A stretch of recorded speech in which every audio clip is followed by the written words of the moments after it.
El libro de Mateo capítulo 21, versículo 28 en adelante dice así. ¿Qué os parece? Un hombre tenía 2 hijos. Se acercó al primero y le dijo, «Hijo, ve hoy a trabajar en mi viña».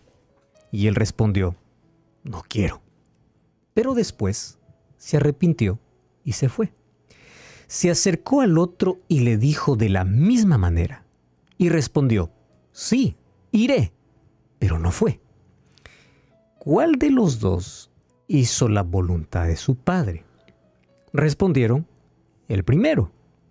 Entonces Jesús les dijo, os aseguro que los publicanos y las rameras van delante de vosotros al reino de Dios. Juan vino a vosotros en camino de justicia, no creíste en él.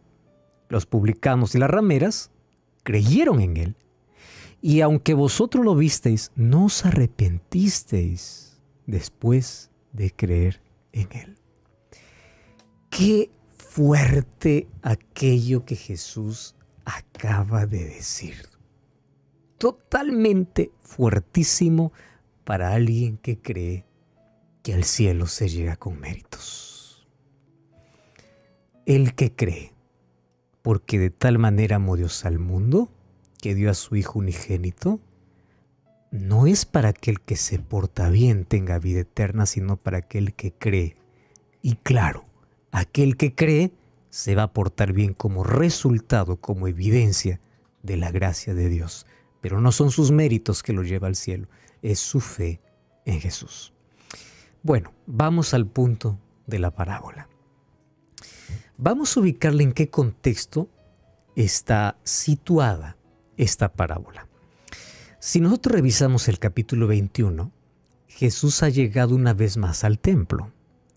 Y cuando nosotros vamos a los versículos 12 en adelante, después de su entrada triunfal a Jerusalén, Jesús purifica el templo. Ahora yo quiero que tú entiendas algo. Cuando Jesús entra para limpiar el templo, esa limpieza lo hace porque el templo se había hecho un mercader. Antes, en el tiempo de Jesús, la costumbre era que para llegar al templo se tenía que llevar ofrendas específicas.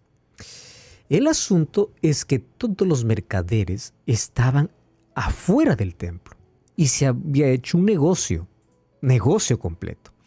Entonces la gente que iba para adorar realmente ya era interrumpida incluso por el ruido, por el balido de las ovejas, por la venta de los palominos y todo eso, que incluso la venta se colocó dentro del templo. Ahora Jesús llega, allí se cambiaba el dinero porque el dinero para ofrenda incluso era diferente, los animales eran vendidos, todo dentro del templo. Entonces ya no había lugar para la adoración. Jesús entra y comienza a sacar a todos y dice, ustedes han hecho esta casa de oración una cueva de ladrones, porque incluso ellos vendían al duplicado que cualquiera podría vender fuera del templo a un precio menor. Ellos duplicaban el valor porque estaba dentro del templo. Bueno, el asunto de la comercialización usando la fe todavía continúa hasta ahora. Hoy ya no se vende ovejitas ni palominos, sino se venden escobas santificadas, pañuelos santificados, aceite bendito, etcétera, etcétera, etcétera. Jesús viene y dice, ustedes son ladrones. Ustedes están comercializando dentro del templo, donde ese lugar de adoración ustedes lo han convertido en un mercado. Y Jesús comienza a sacar a todos ellos. ¿Cuál crees que fue la reacción de los líderes que permitieron todo eso? Porque obviamente ellos eran tan celosos para algunas cosas y tan liberales para otras, como muchos hoy. Eso continúa. A veces uno visita algunos lugares donde uno ve que son tan celosos en algo y tan liberales en otras cosas. Llega Jesús y después de hacer la limpieza del templo, ¿tú te imaginas cómo quedaron la élite de la nación? Estamos hablando de sumo sacerdote, el sacerdote, los líderes. Ellos tomaron esta limpieza no como algo que era la voluntad de Dios, sino como un desafío a la autoridad. Porque la religión en ese tiempo ya no era más de devoción, era más de formalidad. Vamos para adorar, vamos porque se tiene que ir, vamos a ofrecer la ofrenda porque así hemos crecido, así hemos creído. Ya no había más esa devoción del corazón. Entonces, Dios ya no era el centro. Cualquier cosa que llevaba a las personas a Dios, ellos lo tomaban como un desafío a la autoridad, porque ellos eran la máxima autoridad y nadie podría estar por sobre las decisiones que ellos tomaban. Jesús, después de hacer la limpieza del templo, vemos que se acercan los principales líderes y ellos saben que Jesús tiene mucha gente. Ellos no lo pueden tomar preso.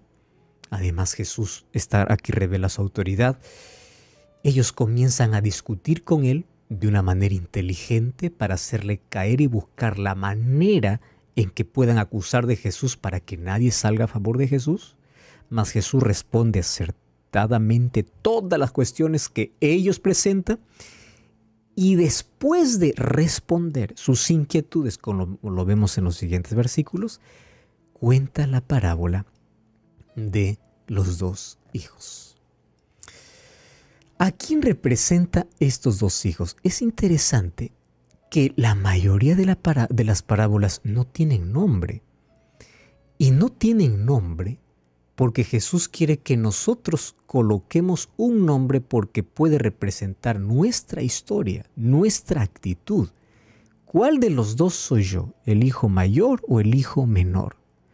¿Cuál soy yo? ¿El pródigo o el que se queda en casa? ¿Cuál soy yo? O sea, para que nosotros nos podamos situar. ¿A quién nos parecemos? ¿Cuál es nuestra actitud? Entonces Jesús aquí no da nombre para que cada uno ponga el suyo donde le corresponda. ¿De qué trata la parábola? La parábola habla sobre la elección que el ser humano toma en relación a hacer la voluntad de Dios o hacer su propia voluntad. Fíjate una cosa. Hay gente que hace su propia voluntad y piensa que está haciendo la voluntad de Dios. ¿Tú ya viste tanta gente condenando en el nombre de Dios? Piensa que defiende a Dios y no defiende a Dios. Está defendiendo sus ideas. Pero hay gente que cree que defiende a Dios defendiendo sus propias ideas. Ahora, ¿nosotros estamos haciendo la voluntad de Dios o nuestra propia voluntad? Y esta parábola encaja perfectamente. Ahora fíjate, Dios aquí muestra una vez más cómo la libertad es real en cada ser humano. Cada ser humano es capaz de decir sí o es capaz de decir no. Es capaz de decir no y luego arrepentirse o es capaz de decir sí y no hacer. O sea, tú eres libre. La libertad es real. Hay gente que dice que el ser humano nació predestinado, el que nació para salvarse se salva sí o sí, el que nació para perderse ya se pierde. No, la libertad es real. Tú decides. Dios no creó clones, Dios no creó gente programada, porque si no, no fuéramos seres humanos, seríamos una colmena, un ejército, pero no parte de la familia o parte de la familia de Dios. Ahora, ¿la humanidad no te parece que hubiese sido más fácil de manejar si Dios nos hubiese programado? A ver, si Dios nos hubiese programado a todos nosotros para solamente obedecerle, ¿no fuera más fácil? Los padres serían más felices, todos los hijos serían obedientes, los profesores serían más felices, todos seríamos aparentemente más felices. ¿Por qué? Porque nadie nos discute, todos son dóciles, todos son sumisos, todos dicen sí a todo. Pero eso no funciona en la realidad, porque los seres humanos, desde que descubrimos que tenemos libertad, usamos nuestra voluntad y nuestra voluntad a veces es enfermiza y se opone a toda orden que recibe. ¿Ya te diste cuenta, los niños? En la medida que van creciendo, lo que más van detestando son órdenes. ¿Por qué detestan órdenes? Porque quieren hacer su voluntad. Recuerda que la parábola está en base a la voluntad del ser humano y la decisión que él toma. ¿Qué voluntad está haciendo? ¿La voluntad de Dios o tu propia voluntad? Entonces, cuando los niños van creciendo y descubren que ellos tienen libertad, usan su voluntad para poder oponerse a la voluntad de los padres, creyendo que su voluntad es mejor. O sea, el ser humano sabe que tiene libre albedrío y eso le da capacidad para poder decidir. Por eso es que nosotros, lo más complicado con el cual el ser humano puede trabajar es con otro ser humano. Es fácil trabajar con máquinas, computadoras, con maquinaria. Lo programas, haces lo que quieres, te obedece. A ver, trabaja con un ser humano. Te discute, te dice que no, te dice que sí, no lo hace. En fin, eso es lo más complicado. Ahora, aquí Jesús cuenta la historia. Va un padre al hijo mayor. Ojo, hijo mayor. Y le dice, hijo, ayúdame. Te necesito en mi viña. ¿Sabes qué cosa me encanta de esta parábola? Que aquí está el reflejo de Dios hablando al ser humano. Cuando Dios va al ser humano, no va como un amo a su esclavo, va como un padre a su hijo y expresa su voluntad con todo respeto. Apocalipsis 3:20. Yo estoy a la puerta llamando. ¿Él puede quebrar la puerta? Puede. Él sostiene el universo. Él es el creador del universo. Él tiene poder para todo, menos para derribar tu voluntad. Menos. Se limita a eso. Jesús con respeto se acerca al ser humano así como el padre va a su hijo. Por favor, ayúdame, porque el respeto es esencial cuando hay amor. Ayúdame. Te necesito en mi viña. Otro asunto. El padre no le obliga, no lo manipula al hijo para que éste pueda ceder. Él no le dice, hijo, mira, te doy todo en casa. Te doy pan, te doy abrigo, te doy techo. Tienes que ayudarme. No le saquen cara las cosas que le da. Simplemente apela a la voluntad. ¿Puedes ayudarme? Él no le está manipulando. Muchas veces hasta intentamos manipular para un sí, ¿verdad? Primero recordamos las cosas que ha recibido como beneficio para luego pedirle un favor. Pero no. Simplemente el padre le deja para que el hijo pueda libremente elegir por sí mismo. ¿Tú puedes ayudarme? ¿Qué cosa hace el muchacho? La respuesta es contundente, es cierta. No, no quiero. Y eso es lo paradójico en nuestra naturaleza humana. A las cosas que debemos decir sí, casi siempre decimos no. Y casi siempre cedemos a aquello que no debemos ceder. Desde que somos niños, queremos hacer nuestra propia voluntad. Una de las primeras cosas que aprenden los niños es a decir, no quiero. No quiero. Porque ellos quieren hacer su propia voluntad. No quieren someter su voluntad. Ahora, ante eso una pregunta. ¿Acaso Dios habrá fracasado entonces al ser seres libres? Te voy a decir que no. ¿Por qué? Porque la libertad siempre va a caminar en la plataforma del amor.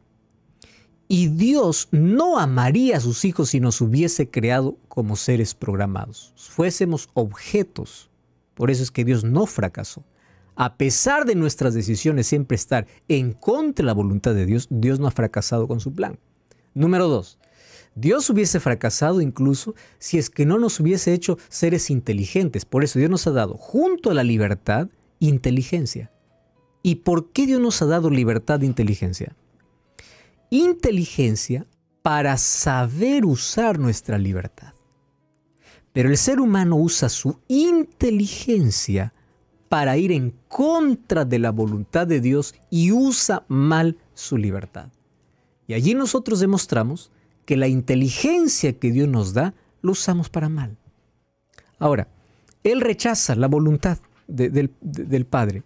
El Padre quiere que trabaje en su vida. Él dice, yo no quiero. Punto final. Bueno, pasamos al otro hijo. Va el segundo hijo y le dice, hijo, tú podrías ir a trabajar en mi viña. Y fíjate la respuesta astuta y engañosa de este segundo. A veces a primera vista dice, qué buen hijo. La primera respuesta que da es sí. No todo el que te dice sí va a ser lo que tú quieres. Esto lo podemos demostrar en cualquier ámbito de la vida. ¿Por qué dijo sí inmediatamente el muchacho? Dijo sí para que no esté el padre diciéndole otra vez, ¿podrías ayudarme? ¿Eso no ha pasado con nosotros? Para que no nos vuelvan a pedir, sí, ya lo voy a hacer. Ya no quiero discutir contigo. El asunto es que te voy a decir sí solo para que no puedas volver a llamarme. Tú ya viste a tanta persona que va a la Biblia, aceptas en Jesús, sí. ¿Crees en Dios? Sí. ¿Tú crees que eso es bueno? Sí. ¿Entrégate a Jesús? No. O sea, ¿cómo es sí o no? El asunto es que a veces decimos sí, solamente para silenciar la voz del Padre. ¿Qué hace el Padre? Absolutamente nada. Deja que sus hijos puedan finalmente decidir. Pero mira qué interesante. Uno de ellos queda reflexionando y dice, ¿y por qué no? Yo dije que no, pero ¿por qué no? Yo voy a hacer la voluntad. Porque hacer la voluntad del Padre es un privilegio. Después de todo lo que yo recibo aquí en casa, hacer su voluntad es una expresión de gratitud. La obediencia siempre será la expresión de gratitud a Dios por todo lo que nos da. Él no nos manipula diciendo, por todo lo que te doy tienes que hacer eso. Pero siempre la gratitud te va a llevar a hacer la voluntad del Padre y no a hacer tu propia voluntad. Sin embargo, aquel que dijo, sí, lo haré, finalmente no lo hizo. ¿Qué representa? Aquí Jesús concluye diciendo, ustedes judíos a todo dicen, sí.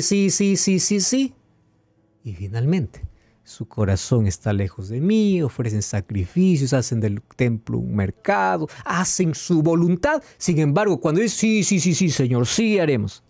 Sin embargo, allá afuera hay rameras, hay ladrones, hay tanta gente que hoy dice, no. Pero un día llega el Evangelio. Y aquellos que dijeron no, dicen sí. Yo voy a hacer la voluntad de Dios, no mi propia voluntad. ¿Sabes cuál es el peligro? El peligro es que hay tanto religioso que ya se volvió insensible a la voz de Dios, porque a todo dice sí, pero no hace nada. Mientras tanto, habrá tanta gente afuera que consideramos perdidas y pecadores, que hoy dicen no, pero un día ellos abren su corazón y harán la voluntad de Dios. Por eso Jesús dice, ellos estarán adelante, no por su pasado, sino porque ellos, aunque al comienzo dijeron no, finalmente terminaron haciendo la voluntad del Padre. Yo no sé cuál de los dos es tu caso, es tu realidad, mas hoy quiero invitarte en el nombre de Dios a someter tu voluntad a Dios.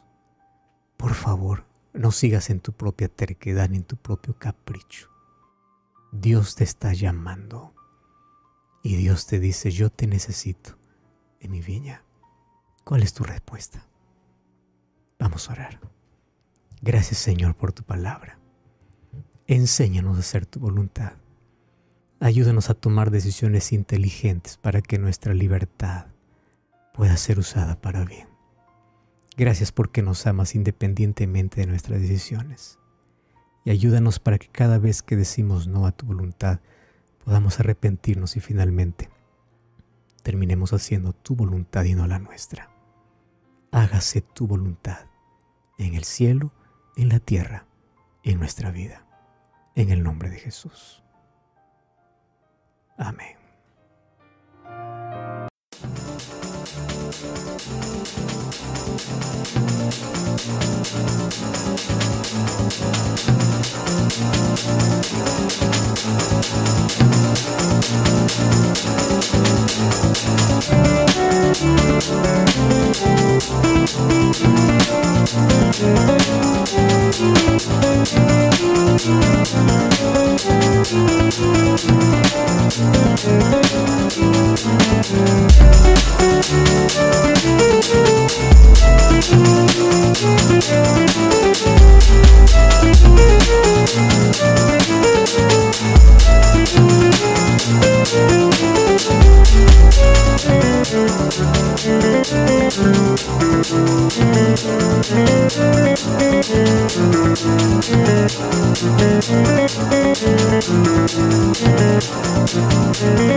Thank you.